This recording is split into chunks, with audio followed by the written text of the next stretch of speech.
SIR special intensive revision report హస్తం నేతల్లో ఇప్పుడు టెన్షన్ రేపుతోంది. గ్రేటర్ హైదరాబాద్ ఎన్నికల్లో జెండా ఎగురవేయాలని చూస్తున్న పార్టీకి ఎస్ఐఆర్ రూపంలో పెద్ద గండి పడుతుందని కాంగ్రెస్ భావిస్తోందట. అనుకోని సమస్యను ఎలా అధిగమించాలనే దానిపై హస్తం నేతలు ఫోకస్ పెట్టారు. మారిన పరిస్థితులతో ప్లాన్ బి కోసం రంగసిద్ధం చేస్తున్నారని తెలుస్తోంది. ఇంతకీ ఏంటా ప్లాన్? ఓట్ల తగ్గింపుపై హస్తం నేతలో జరుగుతున్న చర్చ ఏంటి? ప్లాన్ బిలో భాగంగా ఎలాంటి విధానాలు అమలు చేయాలని కాంగ్రెస్ చూస్తోంది.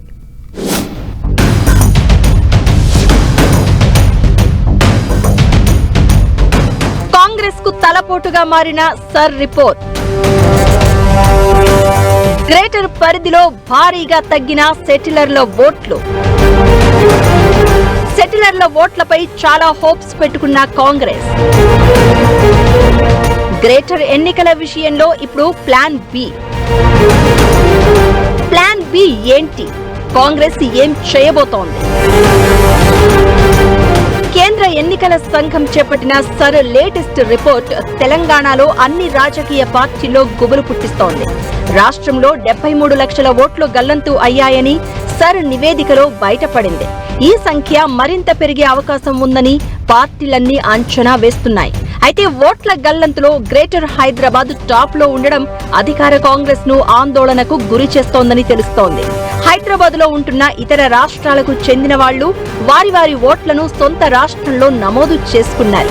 దీంతో గ్రేటర్ పరిధిలో ఓట్లు భారీగా తగ్గాయని హస్తం పార్టీ నేతలు అంచనా వేస్తున్నారు. ఇక అటు తెలంగాణ జిల్లాల నుంచి హైదరాబాద్ వచ్చిన వారు కూడా సొంత గ్రామంలో ఓటు నమోదు చేసుకోవడంతో పాటు డబుల్ ఓట్ల తొలగింపుతో గ్రేటర్ హైదరాబాద్ లో ఓట్లు తగ్గాయని లెక్కలు వేస్తున్నారు.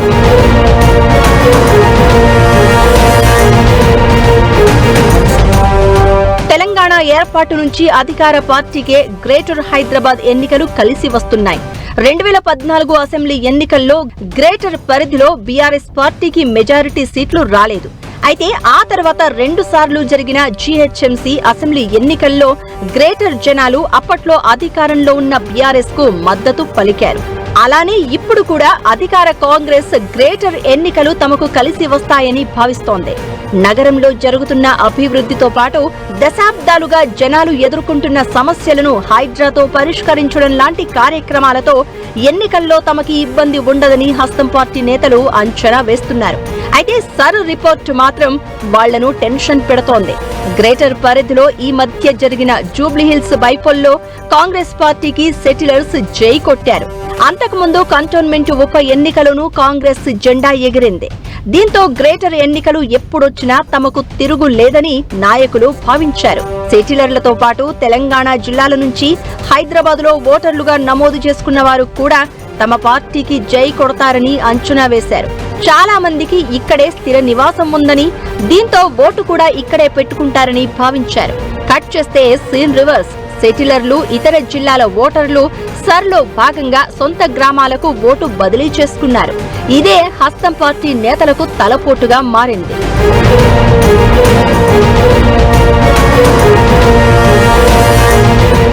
నిజానికి సెటిలర్లను ఆకర్షించేందుకు కాంగ్రెస్ చాలా రకాల కార్యక్రమాలు చేపట్టింది.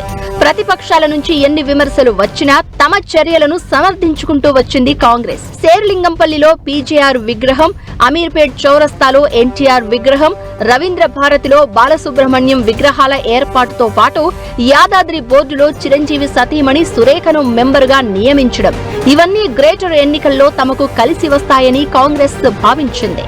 అయితే ఏ వర్గాలను ఆకర్షించేందుకు కాంగ్రెస్ ఇన్ని ప్రయత్నాలు చేసిందో ఇప్పుడు ఆ వర్గాలన్నీ గ్రేటర్ హైదరాబాద్ బయట ఓటు నమోదు చేసుకున్నాయి. దీంతో కాంగ్రెస్ నేతలు డైలమాలో పడ్డారట. సర్లో భాగంగా సెటిలర్ల ఓట్లు పోవడంతో ప్లాన్ బిని వేగంగా ఇంప్లిమెంట్ చేయాలని నిర్ణయించారు అని టాక్. దీనిలో భాగంగా గ్రేటర్ పరిధిలో అభివృద్ధి పనులను పరుగులు పెట్టించాలని చూస్తున్నారట. ఫ్లైఓవర్లు, రోడ్లు, డ్రైనేజీలతో పాటు జనాలకు సంక్షేమం విషయంలో స్పెషల్ ఫోకస్ పెట్టాలని చూస్తున్నారట. దీనికోసం ఇందిరమ్మ ఇళ్ల పథకాన్ని పరుగులు పెట్టించాలని భావిస్తున్నారని తెలుస్తోంది.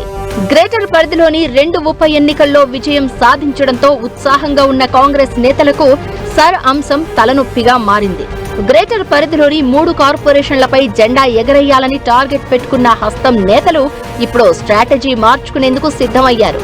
మరి ప్లాన్ బి ఏ రేంజ్ లో వర్కౌట్ అవుతుందో పార్టీని ఏ తీరానికి చేరుస్తుందో చూడాలి మరి.